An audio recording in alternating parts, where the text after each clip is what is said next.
ഓം നാരായണ നാരായണ. ഹരി ഓം. എല്ലാവർക്കും നമസ്കാരം. എല്ലാവർക്കും ശുഭസായാഹ്നം, സുസ്വാഗതം. നാരായണ. ഹരി ഓം.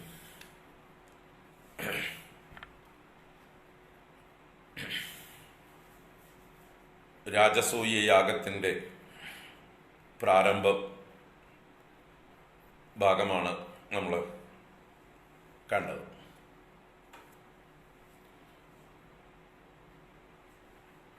പാഞ്ചാലി സ്വയംവരം കഴിഞ്ഞ് ദ്രുപദ രാജ്യത്ത് അല്ലെങ്കിൽ പാഞ്ചാല ദേശത്ത്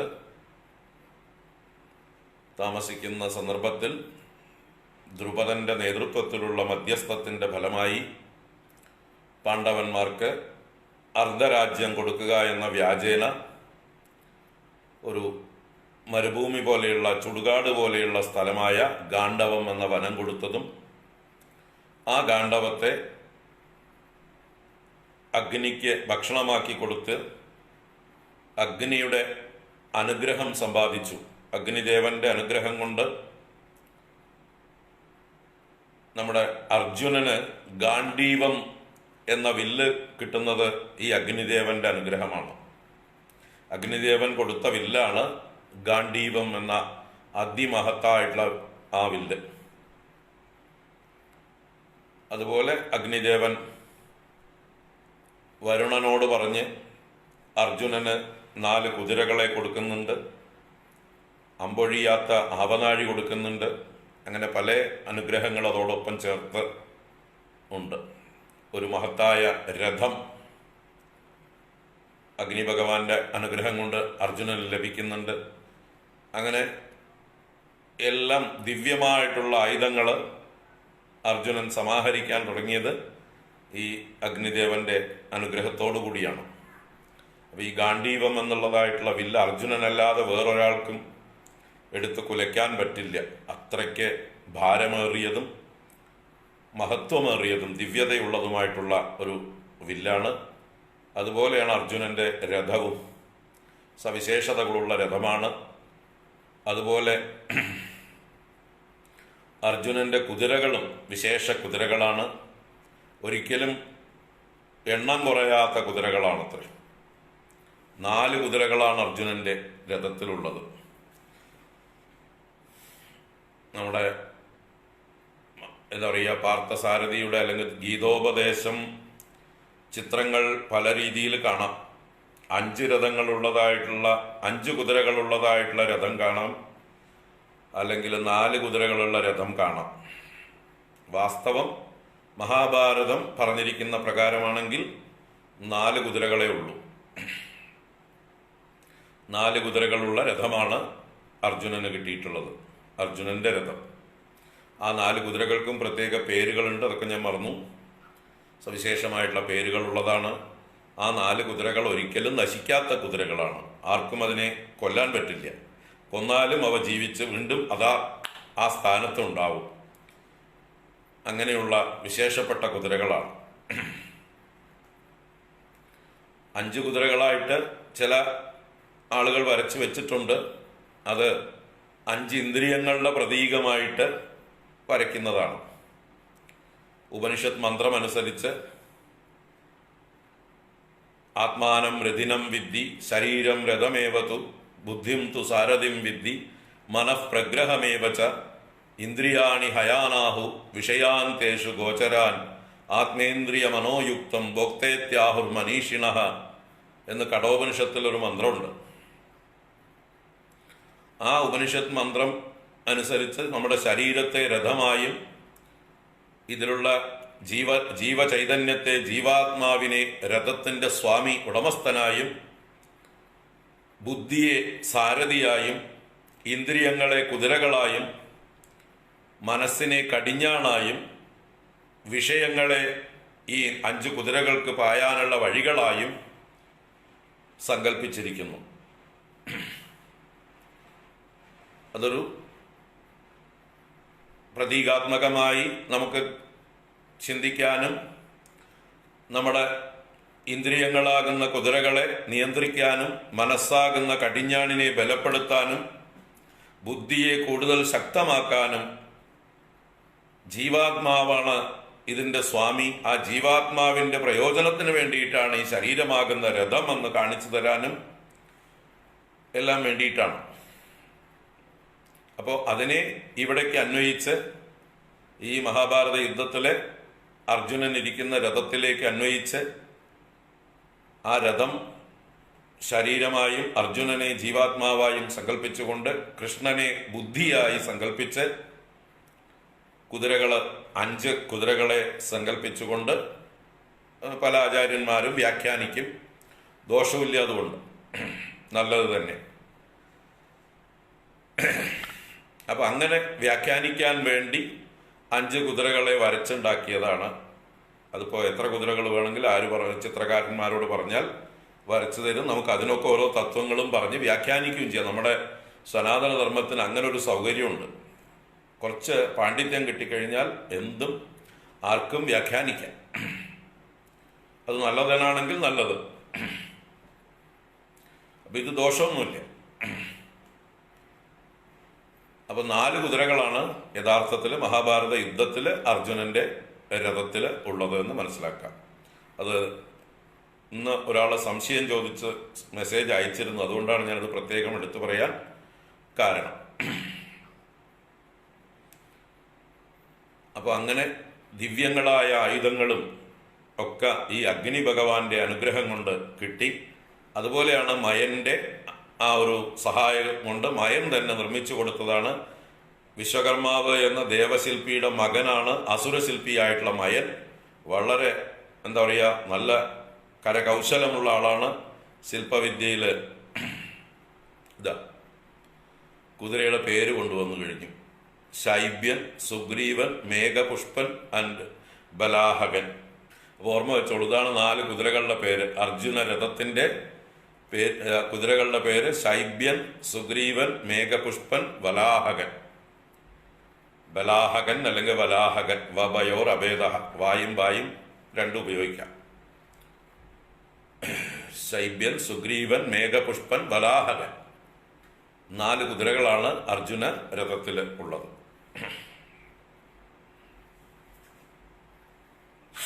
നാരായണ. അപ്പോ മയന്റെ സഹായത്തോടെ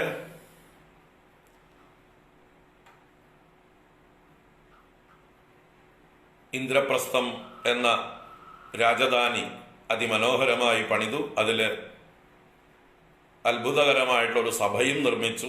അതിനെക്കുറിച്ചൊക്കെ സൂചിപ്പിച്ചു. അപ്പോൾ ആ ഇന്ദ്രപ്രസ്ഥത്തിൽ വെച്ചിട്ടാണ് രാജാവായി അഭിഷിക്തനായിട്ടുള്ള യുധിഷ്ഠിരന് തൻ്റെ യശസ്സും തൻ്റെ രാജ്യത്തിൻ്റെ വ്യാപ്തിയും വർദ്ധിപ്പിക്കാനായിക്കൊണ്ട് രാജസൂയാഗം ചെയ്യാനുള്ള ആഗ്രഹം ഉണ്ടാകുന്നത്. അല്ലെങ്കിൽ അത് നാരദനാണ് അതിൻ്റെ ആള്. പാണ്ഡുവിൻ്റെ ആഗ്രഹത്തെ സ്വർഗത്തിൽ നിന്ന് മനസ്സിലാക്കിയതായിട്ടുള്ള നാരദൻ പുത്രനിലൂടെ അത് നടത്തിക്കൊടുക്കാൻ, അച്ഛൻ ആഗ്രഹമുണ്ട് അത് നടത്തിക്കൊടുക്കണം എന്നുള്ള ഉപദേശം കൊടുക്കുകയാണ്. അപ്പോൾ യുധിഷ്ഠിരന് നല്ല ഭയമുണ്ടായിരുന്നു അത് നടത്താൻ. കാരണം രാജസൂയയാഗം നടത്തുക എന്ന് പറഞ്ഞാൽ ചെറിയ കാര്യമൊന്നുമല്ല. ആകെക്കൂടി മുമ്പ് 2 പേരാണ് രാജസൂയയാഗം നടത്തിയത്. ഒന്ന് സാക്ഷാൽ വരുണദേവനും പിന്നൊന്ന് ചന്ദ്രനും.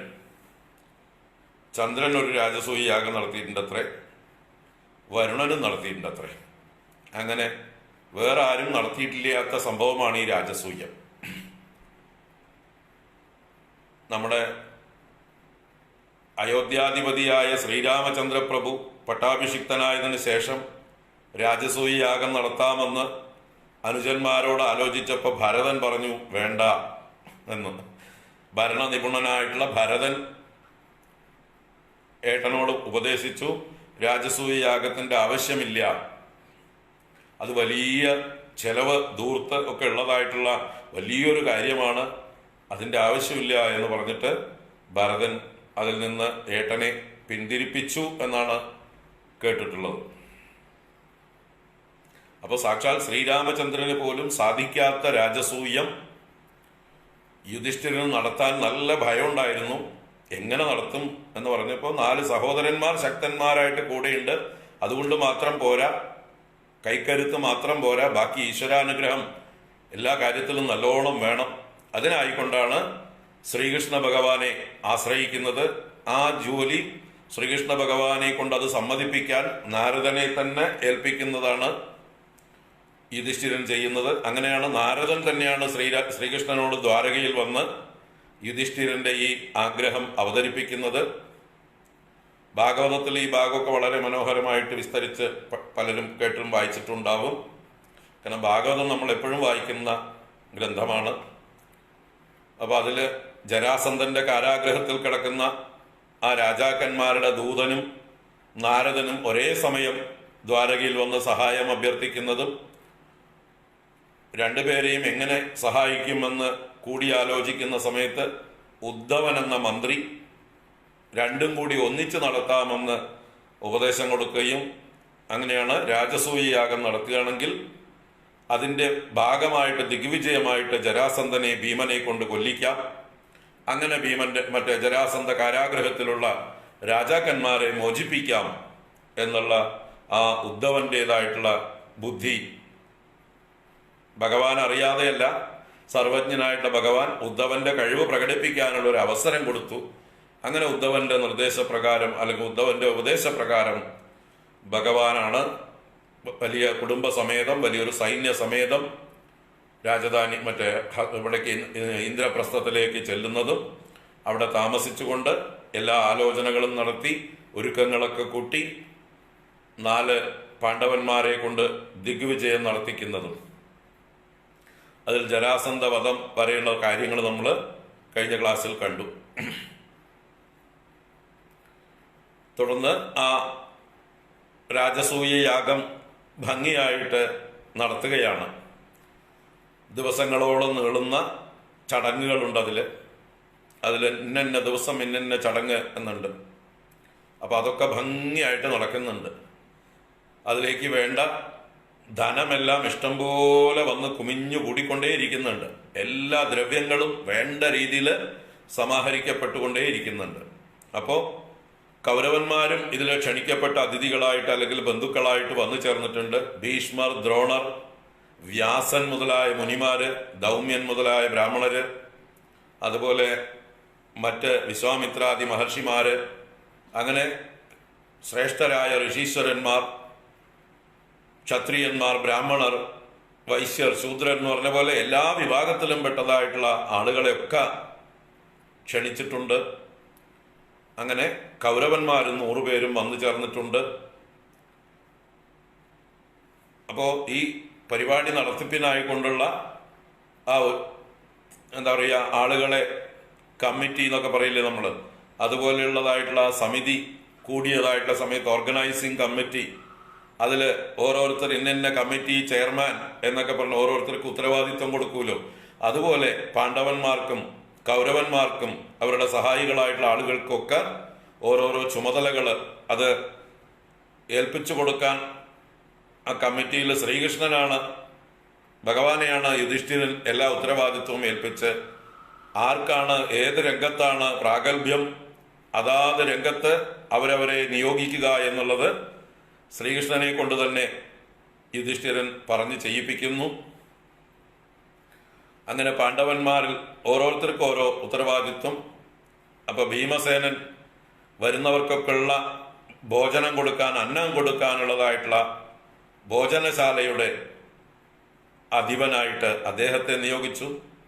വരുന്ന ഗുരുക്കന്മാരെ, വൃദ്ധന്മാരെ മുഴുവൻ പൂജിക്കാൻ, അവരെ സേവിക്കാൻ, അവരുടെ സുഖസൗകര്യങ്ങൾ ഉറപ്പാക്കാൻ, അവരെ തൃപ്തിപ്പെടുത്താൻ അർജുനനെയാണ് ഏൽപ്പിച്ചത്. കാരണം ഗുരു ശുശ്രൂഷയില് അർജുനനെ കഴിച്ചിട്ടേ ആരുള്ളൂ.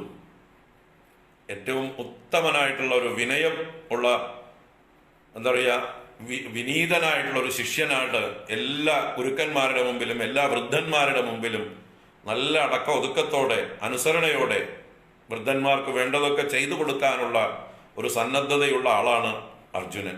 അപ്പൊ അർജുനന് ആ ഡ്യൂട്ടി കൊടുത്തു. അതുപോലെ നകുലനും സഹദേവനും ഒക്കെ ഓരോ വിഭാഗങ്ങളിൽ ജോലി കൊടുത്തു. അതുപോലെ കൗരവന്മാരും ഇവരെ സഹായിക്കാൻ വന്ന പോലെ വന്നവരാണ്, ബന്ധുക്കള്, സഹോദരന്മാര്. അപ്പൊ അതിലും ദുര്യോധനന് കലവറയുടെ ഉത്തരവാദിത്വം, കർണനും അവരുടെ കൂട്ടത്തിൽ വന്നിട്ടുണ്ട്. അപ്പൊ കർണന് വരുന്നവർക്കൊക്കെ സമ്മാന ഉത്തരവാദിത്വം, കാരണം വലിയ കൈകളാണ്, ദാനശീലനാണ്. അപ്പോൾ അദ്ദേഹം വാരിക്കോരി കൊടുക്കും. അപ്പോൾ വന്നവർക്കൊക്കെ സന്തോഷമാവും. അപ്പോൾ അതൊക്കെ ഭഗവാൻ കണക്ക് കൂട്ടിയിട്ടാണ് ഓരോരുത്തർക്കും പറ്റുന്നതായിട്ടുള്ള ചുമതലകൾ ഏൽപ്പിച്ചു കൊടുത്തത്. അങ്ങനെ രാജസൂയം ഭംഗിയായിട്ട് നടന്നു. അതിൽ 13-ാമത്തെ ദിവസം ഒരു പ്രത്യേക ചടങ്ങുണ്ട്. അഗ്രാസനത്തിൽ ഇരുത്തി പൂജിക്കുക. ലോകത്തിലേക്ക് വെച്ച് ശ്രേഷ്ഠനായിരിക്കുന്ന ഒരാളെ, ഈ വന്നിരിക്കുന്ന ആളുകളിൽ വെച്ച് സഭയിൽ ഏറ്റവും ശ്രേഷ്ഠനായിട്ട് ഒരാളെ തെരഞ്ഞെടുത്ത് അദ്ദേഹത്തെ ഏറ്റവും ശ്രേഷ്ഠമായ ആസനത്തിൽ ഇരുത്തി. അതാണ് അഗ്രാസനം എന്ന് പറയുന്ന അഗ്രമായ ആസനം. ശ്രേഷ്ഠമായ ആസനത്തിലിരുത്തി അദ്ദേഹത്തിന്റെ പാദം കഴുകി അദ്ദേഹത്തിന് എല്ലാ സമ്മാനങ്ങളും കൊടുത്ത് പൂജിക്കുക. അതിനുള്ള ആളെ തിരഞ്ഞെടുക്കേണ്ടതായിട്ടുള്ള ആ ഒരു സഭ കൂടിയിരിക്കുകയാണ്, ആരെയാണ് പൂജിക്കേണ്ടത് എന്ന്. അപ്പോൾ ഓരോരുത്തരും ഓരോരോ അഭിപ്രായങ്ങൾ പറഞ്ഞ് ഒരു അഭിപ്രായ ഐക്യത്തിൽ എത്താതിരിക്കുന്നതായിട്ടുള്ള സമയത്ത് ഓരോരുത്തരെ കുറിച്ചും ഓരോരുത്തർ അഭിപ്രായം പറയുമ്പോൾ എന്തെങ്കിലുമൊക്കെ കുറവുകൾ അവർക്ക് കാണും. അങ്ങനെ ഒരു കുറവുമില്ലാത്ത എല്ലാവർക്കും സമ്മതനായിട്ടുള്ള ഒരാളെ പറയാൻ ആരും മുന്നോട്ട് വന്നില്ല.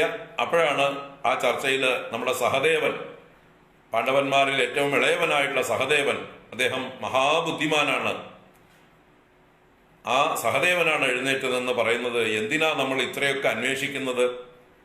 എന്തിനാ ഇത്രയും ചർച്ച ചെയ്യേണ്ട ഒരു കാര്യം?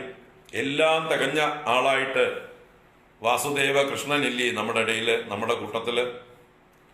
അദ്ദേഹത്തെ പോലെ അർഹനായിട്ടുള്ള ഒരാൾ വേറെ ആരാണ് പൂജിക്കാൻ എന്നുള്ള അഭിപ്രായം സഹദേവൻ എടുത്തു പറഞ്ഞതും എല്ലാവർക്കും അത് സമ്മതമായി. എല്ലാവരും ആ അഭിപ്രായത്തെ സാധു സാധു സാധു എന്ന് ഭീഷ്മരും ദ്രോണരും വ്യാസനും എന്ന് പറഞ്ഞ പോലെ അവിടെ കൂടിയിരിക്കുന്ന ആളുകളൊക്കെ അത് സാധുവാണ്, അത് തന്നെയാണ് ഉത്തമം ഉത്തമം ഉത്തമം എന്ന് പാണ്ഡവന്മാരും എല്ലാവരും സമ്മതിച്ചു. ആർക്കും അഭിപ്രായ വ്യത്യാസമില്ല. കാരണം എന്താ വെച്ചാൽ ഭഗവാൻ എല്ലാവരോടും ആ രീതിയിലാണ് പെരുമാറുന്നത്. ഇനി ഭഗവാൻ തന്നെ എന്താ അദ്ദേഹം തന്നെ ഇതാണ് സ്വീകരിച്ചത്? ഈ ഒരു നടത്തിപ്പില്, രാജസൂയ യാഗം നടത്തിപ്പില് വരുന്ന അതിഥികളുടെ മുഴുവൻ കാല് കഴുകുന്ന ഡ്യൂട്ടി ഭഗവാൻ സ്വയം ഏറ്റെടുത്തിരുന്നു, വേറെ ആർക്കും കൊടുക്കാതെ. അതുപോലെ പുണ്യപ്രദമായിട്ടുള്ള ഒരു കർമ്മം വേറെ ഇല്ല എന്നുള്ള മട്ടില് അത് താൻ തന്നെ ഏറ്റെടുത്തു, വേറൊരാളെ ഏൽപ്പിക്കാതെ. അപ്പൊ ഈ വന്നു ചേർന്നിട്ടുള്ളവരുടെ മുഴുവൻ കാല് കഴുകിയത് യാതൊരു സങ്കോചവും ഇല്ലാതെ വിനയപൂർവം എല്ലാവരെയും പൂജിച്ച് സ്വീകരിച്ചത് ഭഗവാനാണ്, കൃഷ്ണനാണ്. അപ്പൊ തങ്ങളുടെ കാല് കഴുകിയ കൃഷ്ണന്റെ കാല് കഴുകരുത് എന്ന് പറയാൻ ആർക്കെങ്കിലും സാധിക്കുമോ? ഭഗവാന്റെ ആ ഒരു സ്നേഹവും വിനയവും എല്ലാവരോടും പ്രകടിപ്പിച്ചത് തീർച്ചയായിട്ടും ആർക്കും എതിർക്കാൻ സാധിച്ചില്ല. ഭഗവാൻ അത്രയ്ക്ക് അവരുടെയൊക്കെ മനസ്സ് കീഴ്പ്പെടുത്തിയിരുന്നു. അപ്പൊ അതുകൊണ്ട് എല്ലാവർക്കും സമ്മതമായിരുന്നു, ഒരാളൊഴികെ, അല്ലേ? അത് കൃഷ്ണന്റെ തന്നെ അച്ഛൻ പെങ്ങളുടെ പുത്രനായ ചേതി രാജാവായ ശിശുപാലനായിരുന്നു. വസുദേവരുടെ സഹോദരി പുത്രനാണ് ശിശുപാലനും. പാണ്ഡവന്മാരുടെ വല്യമ്മയുടെ മകനാണ്. കുന്തിദേവിയുടെ ഒരു ജ്യേഷ്ഠത്തിയുടെ പുത്രനാണ് ഈ ശിശുപാലനും. മറ്റൊരു പുത്രനുണ്ട് ദന്തവക്ത്രൻ, വേറൊരു സഹോദരിയുടെ പുത്രനാണ്. അപ്പൊ ഇങ്ങനെ ഇവരൊക്കെ ആ സഭയിലുണ്ട്. അപ്പൊ ആ ശിശുപാലൻ മാത്രം എതിർത്തു. കാരണം ശിശുപാലന് ബാല്യം തൊട്ടേ കൃഷ്ണനെ ശത്രുവാണ്, ജന്മശത്രുവാണെന്ന് പറയാം. എന്തുകൊണ്ട്? ആ ശിശുപാലന്റെ ജന്മത്തെക്കുറിച്ച് പറയുമ്പോൾ ആ പൂർവ്വ കഥകള്, ജയവിജയന്മാരുടെ ശാപം ഭാഗവതത്തിലൊക്കെ നമ്മൾ കേട്ടിട്ടില്ല. ജയവിജയന്മാരിൽ ജയനാണ് ശിശുപാലനായി വരുന്നത്. ഹിരണ്യകശിപുവും ഹിരണ്യാക്ഷനുമായി ജയവിജയന്മാർ വന്ന്, രണ്ടാമത്തെ പിന്നത്തെ ജന്മത്തിൽ രാവണ കുംഭകർണന്മാരായി വന്ന്, മൂന്നാമത്തെ ജന്മത്തിൽ ശിശുപാലനും ദന്തവക്ത്രനുമായിട്ട് വന്ന് കൃഷ്ണനെ എതിർക്കുക എന്നുള്ളത് അവരുടെ സ്വഭാവമായിരുന്നു. ഈ ശിശുപാലൻ ജനിച്ചപ്പോ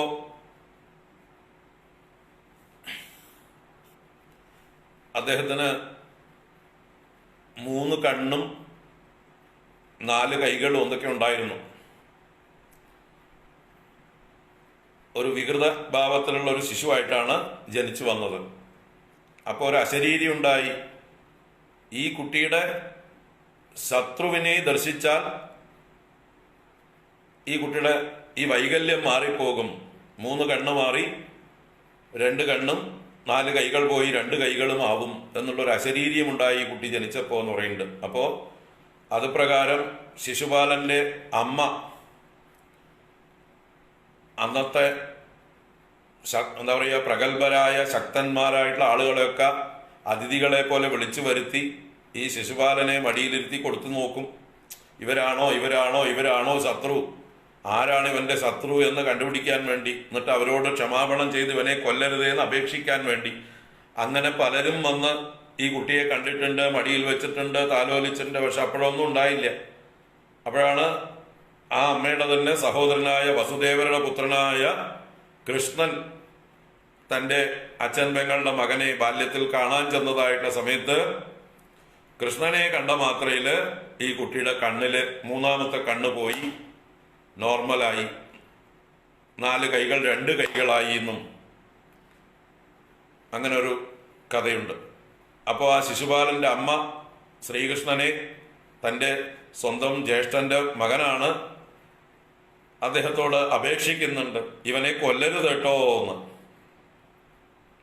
ഇവനെ നീ എന്ത് വന്നാലും കൊല്ലരുത് എന്ന് പറയുന്നുണ്ട്. അപ്പൊ കൃഷ്ണൻ അറിയാത്ത പോലെ ഞാൻ എന്തിനാ അമ്മയെ കൊല്ലണത് എന്ന് ചോദിച്ചപ്പോ, അല്ല നീ എന്ത് ചെയ്താലും കൊല്ലരുത് ഇവനെ എന്ന് പറഞ്ഞ് ഒരു സമ്മതം മേടിച്ചു വെച്ചിട്ടുണ്ട്. അപ്പൊ കൃഷ്ണൻ വാക്ക് കൊടുത്തിട്ടുണ്ട്, ഇവൻ എന്നെ 100 ഉപദ്രവിച്ചാലും ഞാൻ ഇവനെ കൊല്ലില്ല എന്നുള്ള മട്ടിലൊരു വാഗ്ദാനം കൊടുത്തിട്ടുണ്ട്. 100 വരെ കണക്ക് കൊടുത്തിട്ടുള്ളൂ. അത് കഴിഞ്ഞ 101ാമത്തത് തൻ്റെ കയ്യിലാണ്, തൻ്റെ സ്വാതന്ത്ര്യമാണ് എന്നുള്ള മട്ടിൽ അങ്ങനെ ഒരു വാഗ്ദാനം കൂടി കൊടുത്തു വെച്ചിട്ടുണ്ട് എന്ന് പറയുന്നു. അപ്പൊ അങ്ങനെയുള്ള ആ ജന്മശത്രുത ഉള്ള അസുര ജന്മമാണ് ശിശുപാലൻ. അപ്പൊ ആ ശിശുപാലൻ മാത്രം കൃഷ്ണനെ എതിർത്തുകൊണ്ട് സഭയിൽ എഴുന്നേറ്റ് നിന്ന് ബഹളം വെച്ചു. അപ്പൊ അതിന്റെ ഇടയിൽ ഇവിടെ പൂജ നടക്കുന്നുണ്ട്. ആ പൂജ നടക്കുന്നതായിട്ടുള്ള സമയത്താണ് ഇദ്ദേഹം എഴുന്നേൽക്കുന്നത്. അതുവരെ ഒന്നും മിണ്ടിയിരുന്നില്ല. അപ്പോ അഗ്രാസനത്തിലിരുത്തി ശ്രീകൃഷ്ണ ഭഗവാന്റെ പാദം യുധിഷ്ഠിരനും പാഞ്ചാലിയും കൂടി, യജമാനനും, ആ യജ്ഞത്തിലെ യജമാനൻ യുധിഷ്ഠിരനാണ്, യജമാന പത്നിയായിട്ട് പാഞ്ചാലിയാണ്. അവർ 2 പേരും കൂടി ഇദ്ദേഹത്തിന്റെ പാദം കഴുകി ശുശ്രൂഷകൾ ചെയ്ത് പൂജാദികളൊക്കെ ചെയ്ത് വസ്ത്രാദി ആഭരണങ്ങള്, വസ്ത്രങ്ങള് മുതലായതൊക്കെ സമ്മാനിച്ച് ദാനം ചെയ്ത് ആ തീർത്ഥം, പാദതീർത്ഥം തൻ്റെ ശിരസിലും തൻ്റെ അനുജന്മാരുടെ ശിരസിലും ധരിച്ചു. സദസ്സിലുള്ളത് എല്ലാവരും ഞങ്ങളുടെ ശിരസിൽ തളിക്കൂ എന്ന് ആവശ്യപ്പെട്ടുകൊണ്ട് എല്ലാവരുടെ ശിരസിലും ആ പാദതീർത്ഥം തളിച്ച് എല്ലാവരും പവിത്രമായിരിക്കുന്ന ആ സന്ദർഭത്തിലാണ് ഈ ശിശുപാലൻ ചാടി എഴുന്നേറ്റ്, ഇതൊരു സഭയാണോ, ഇവിടെ പണ്ഡിതന്മാരാരുമില്ലേ, ഇവർക്കൊന്നും വിവരമില്ലാതായി പോയോ, ഈ ചെറിയ ചെക്കൻ പറയുന്നത് കേട്ടിട്ടാണോ നിങ്ങൾ കാര്യങ്ങൾ തീരുമാനിക്കുന്നത് എന്ന് സഹദേവനെ നിന്ദിച്ചുകൊണ്ട്, ഈ വിവരമില്ലാത്ത കുട്ടികൾ പറയുന്നതാണോ സ്വീകരിക്കുക? ഈ സഭയിൽ എത്ര ശ്രേഷ്ഠന്മാരായിട്ടുള്ള ആളുകളുണ്ട്. ഇവിടെ ഭീഷ്മരില്ലേ, ദ്രോണരില്ലേ, വ്യാസനില്ലേ, അതുപോലെ ഋഷീശ്വരന്മാർ പലരും വന്നിട്ടില്ലേ, ദേവന്മാരെല്ലാവരും വന്നിട്ടില്ലേ? അങ്ങനെയൊക്കെ ഉള്ളതായിട്ടുള്ള എല്ലാവരും പ്രത്യക്ഷമായിരിക്കുന്ന ഈ സദസ്സില് ഈ ഗോപാലൻ, ഈ എന്താ പറയുക, വെണ്ണയും പാലും കട്ടുകൊണ്ട് നടന്നവനും സ്ത്രീകളുടെ വസ്ത്രം കട്ടുകൊണ്ട് നടന്നവനുമായിട്ടുള്ള ഈ ക്ഷത്രിയ അധികാരമില്ലാത്ത ഈ നീചനെ കിട്ടിയുള്ളൂ നിങ്ങൾക്ക് പൂജിക്കാൻ എന്നുള്ള രീതിയിൽ ഭഗവാനെ കുറിച്ചൊരു സഹസ്രനാമം എന്ന് പറഞ്ഞ പോലെ കുറെ നിന്ദാവചനങ്ങൾ സദസ്സിൽ അദ്ദേഹം എല്ലാവരും കേൾക്കെ ധൈര്യസമേതം സഭാ മധ്യത്തിൽ നിന്നുകൊണ്ട് വിളിച്ചു പറഞ്ഞു. ആള് നല്ല ശക്തനാണ്, ധീരനാണ്. അപ്പൊ ഭഗവാനോട് ശത്രുത വർദ്ധിക്കാനുള്ള മറ്റൊരു കാരണം, രുക്മിണിയെ ശിശുപാലന് നിശ്ചയിച്ചിരുന്ന രുക്മിണിയെ ഭഗവാൻ രുക്മിണിയുടെ ആഗ്രഹപ്രകാരം തട്ടിക്കൊണ്ടുപോയതും എല്ലാവർക്കും അറിയാം. അന്ന് ഭഗവാനോട് യുദ്ധം ചെയ്ത് തോറ്റ ആളാണ്. അപ്പൊ അങ്ങനെയുള്ള ആ പ്രതികാരത്തോടുകൂടി വിളിച്ചു പറയുകയാണ്. ആ സമയത്ത് പാണ്ഡവന്മാർക്കൊക്കെ ദേഷ്യം വന്നു. അതുപോലെ ദ്രുപദൻ മുതലായിട്ടുള്ള പാണ്ഡവ ബന്ധുക്കൾക്കൊക്കെ ദേഷ്യം വന്നു. അവരൊക്കെ ആയുധങ്ങളായിട്ട് ശിശുപാലനെ എതിർക്കാനായിട്ട് ഒരുമ്പെട്ടു. ഭീമസേനൻ ആയുധവുമായിട്ട് ശിശുപാലനെ പ്രഹരിക്കാനായി കൊണ്ട് ചാടി എഴുന്നേറ്റു.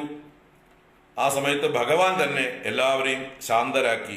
എല്ലാവരും അടങ്ങും, അദ്ദേഹം പറയാനുള്ളത് മുഴുവൻ പറഞ്ഞു കഴിയട്ടെ എന്ന് പറഞ്ഞ് ശിശുപാലന് പറയാനുള്ളതൊക്കെ പറയാൻ അനുവദിച്ച്, അമ്മയ്ക്ക് കൊടുത്തിരുന്നല്ലോ, ശിശുപാലന്റെ അമ്മയ്ക്ക് കൊടുത്ത വാക്ക് ഭഗവാൻ പാലിച്ചുകൊണ്ട് അദ്ദേഹത്തിന് പറയാനുള്ളത് മുഴുവൻ ശകാല വർഷം മുഴുവൻ കഴിഞ്ഞപ്പോൾ അത് 100-ലധികമായി എന്ന് പറഞ്ഞപ്പോൾ ഭഗവാൻ തൻ്റെ ചക്രം സ്മരിച്ചു.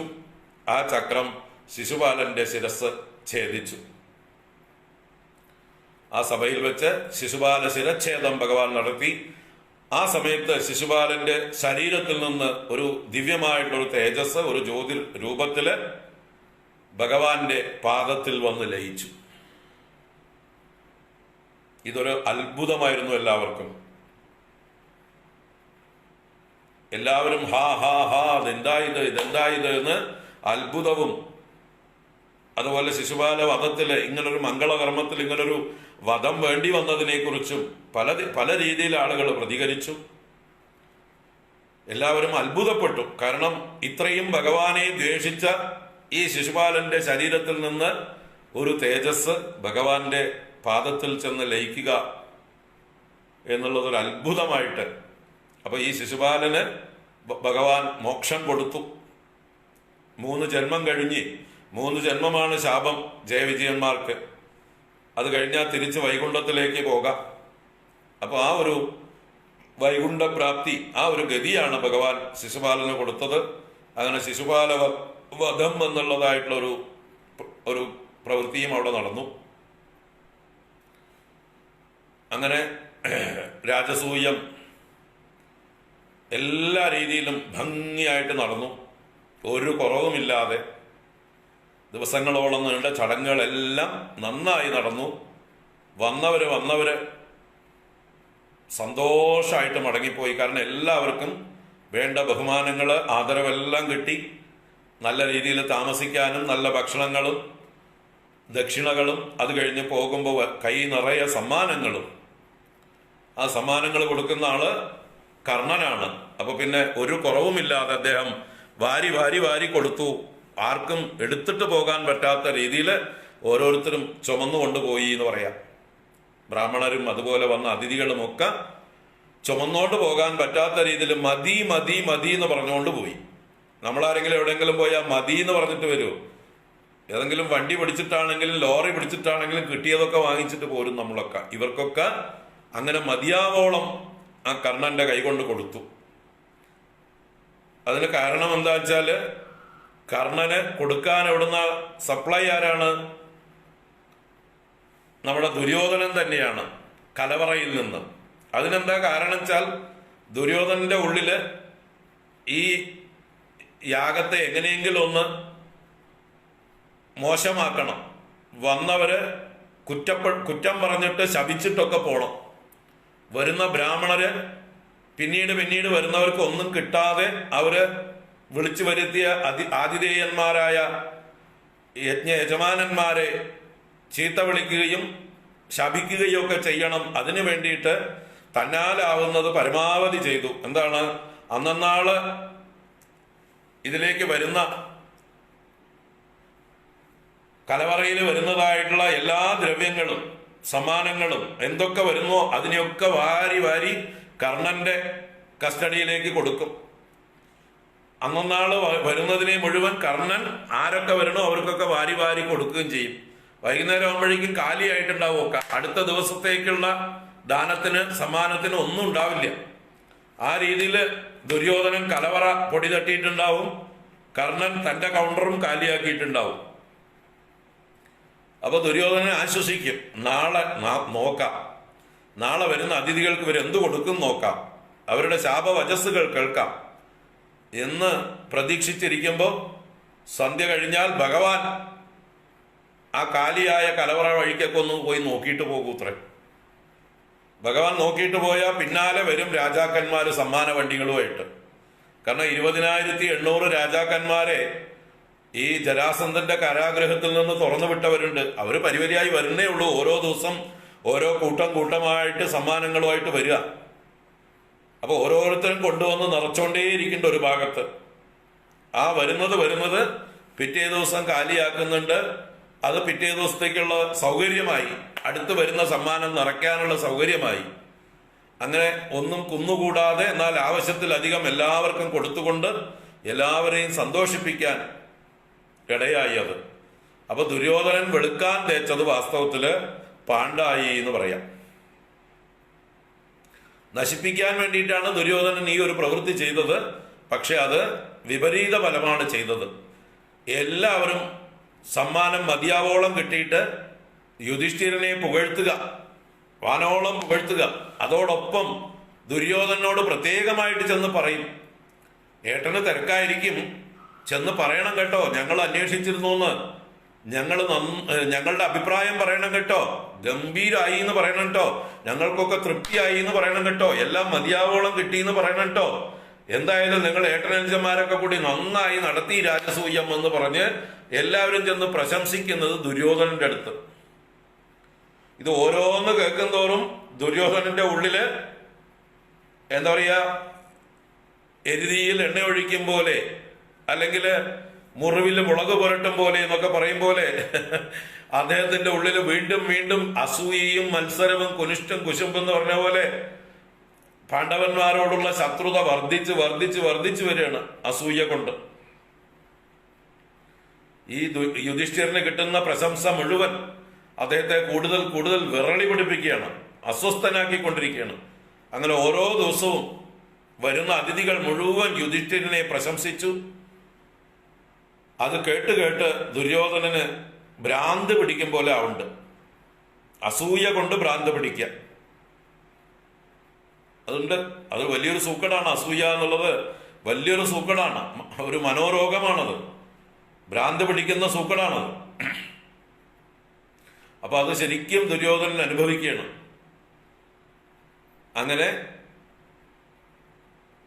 ദിവസങ്ങളോളം നീണ്ടതായിട്ടുള്ള ആ അശ്വമേധയാഗം അതിഗംഭീരമായിട്ട് നടന്നു. ഭഗവാന്റെ അനുഗ്രഹം കൊണ്ടും ഈ പാണ്ഡവന്മാരുടെ നന്മ കൊണ്ടും എല്ലാം കൊണ്ടും ഗുരുകാരണവന്മാരുടെയൊക്കെ അനുഗ്രഹം ഉണ്ടായിരുന്നു. എല്ലാവരും സന്തോഷിച്ചു, എല്ലാവരും അനുഗ്രഹിച്ച് പിന്നീട് ആ യാഗം കഴിഞ്ഞപ്പോൾ എല്ലാവരും മടങ്ങിപ്പോയി. വന്ന അതിഥികളൊക്കെ മടങ്ങിപ്പോയി. പക്ഷെ കൗരവന്മാർ മാത്രം ഇവിടെ കുറച്ച് ദിവസം കൂടി തങ്ങുന്നുണ്ട്. കാരണം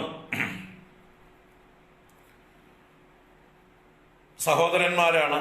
മാത്രമല്ല വന്ന തിരക്കില് ഈ ഇന്ദ്രപ്രസ്ഥം എന്ന രാജധാനിയൊന്നും നന്നായി കണ്ടിരുന്നില്ല. അവര് ആഘോഷ തിരക്കായിരുന്നു. അതുകൊണ്ട് എല്ലാം സമാധാനമായിട്ടൊന്ന് കാണണം, കുറച്ചു ദിവസം ഇവിടെ താമസിക്കണം എന്നൊക്കെയുള്ള രീതിയിൽ കൗരവന്മാർ മാത്രം ശേഷിച്ചു.